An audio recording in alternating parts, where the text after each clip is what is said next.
Hello, I'm going to tell you the story about the Jammu and Kashmir Rifles, part of the state forces of the Maharaja, and their contribution to the First World War in East Africa.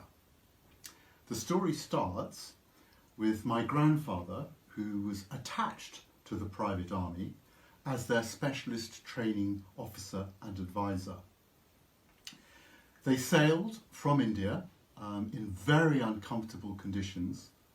They were all thoroughly sick on the boat to East Africa, and they fought a series of battles and suffered appallingly. The state forces belonging to the Maharaja were composed of Dogras, both Muslim, Hindu and Gurkhas from Nepal. It was a truly mixed organisation. Nearly all the officers were the friends of the Maharaja. My grandfather was the professional officer attached from the Indian Army. And here in front of you are just some of the materials I want to talk from. This is the photograph album that stimulated the research and the travels that I have since been on. In particular, this picture here shows both Hindus and Dogras and Gurkhas on operations in East Africa, and you can see the incredible state they've got into. Their uniforms are cut and broken. They are really at the end of their tether. When they got back from India and had their clean uniforms pressed, this is what they looked like.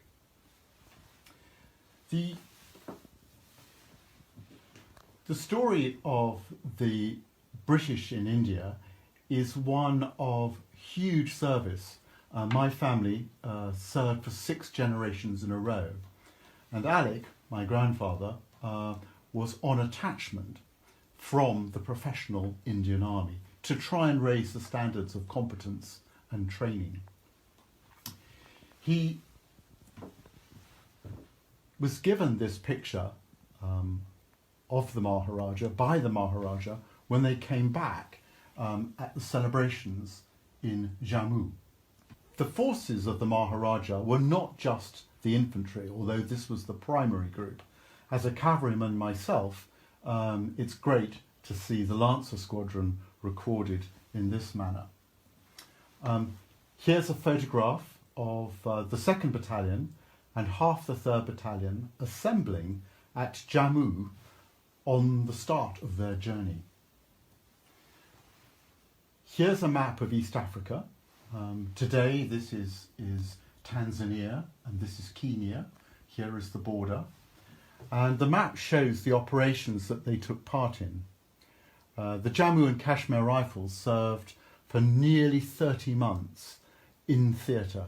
They lasted on operations far more than any other British, Indian, or indeed locally recruited unit. The endurance they demonstrated was remarkable. A few major battles, the most famous one being at Lukigura, where my grandfather Alec won the Military Cross. This was a major frontal attack with vast amount of ammunition being fired off, a lot of German casualties, quite a few Indian casualties as well. But while talking about casualties, the overriding message one wants to convey is the extraordinary tropical conditions, the heat, the diseases, malaria, tsetse fly, dysentery. They all suffered. They were marched 3 times in a row beyond their supply chain. And so by the end of the campaign, 98% of them were deemed unfit to carry on soldiering. An extraordinary rate of endurance. This is the detail of that 98%. They started, the 2nd Battalion, the bodyguard, with 715 men. Their share of the reinforcements amounts to about 600.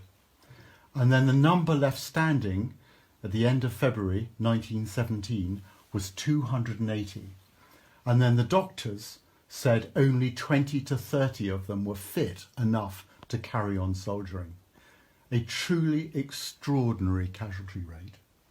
The book I've written, I've titled it, I Can Never Say Enough About the Men. And this I found in a letter in the Imperial War Museum written to another officer. And it's in this document that I found at the very end of my researches, which confirmed the validity of what I've been telling you. And it's here that he says, speaking of the incredible endurance and courage of the men from Jammu and Kashmir, and says, I can never say enough about the men. And this is a very fitting tribute to well over 1 million men who volunteered from India to fight on the British side in the First World War. So here we are, 100 years later, with an incredible shared culture. And for someone like myself, I want to see this incredible collaboration continue.